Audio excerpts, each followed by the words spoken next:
9 ay Milanda yaşaya-yaşaya Avropanın ən böyük Starbucks'ına gidib çıxa bilməmişdim. Bugün axır ki qərar verdim ki, gedim ona girim.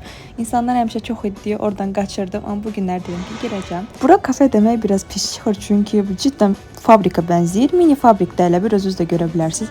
Burada qəhvə dənələri qovrulur, üyüdülür, sonra dərhal servis olunur. Ondan sonra belə bir böyük bir sıraya dayandım. Burada inanarsınız 30 dəqiqəyə yaxın dayandım.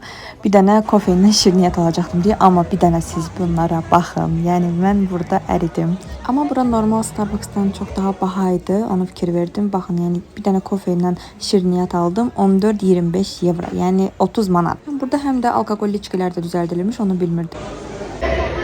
Ne taptın oturmadan? Oturdum, yedim, içdim. Cheesecake çok tatlıydı, onu çok beğendim. Yani hatta ekstra beğendim. Ama dediğim gibi şişirilmiş qiymətlər. Ama yine de çok maraqlı geldi mənə bu yer. Çünkü Avropanın en büyük Starbucks'ıdır. Hem de İtalya'da açılmış ilk Starbucks'tır. Buranın ikinci mərtəbəsi də var, ama ona rezervasiya eləmək lazım idi. Gəlin sizə bir dənə onu da göstərim ki, onu da görəsiniz. Buradan pelikənlə yuxarıya qalxıram. Buradan da belə bir mənzərəni görürsünüz. Ama dediyim kimi adam ekstra çox idi. Ona görə mən buradan qaçıram. İzlədiyiniz üçün çox sağ olun. Özünüzdən müğayət olun.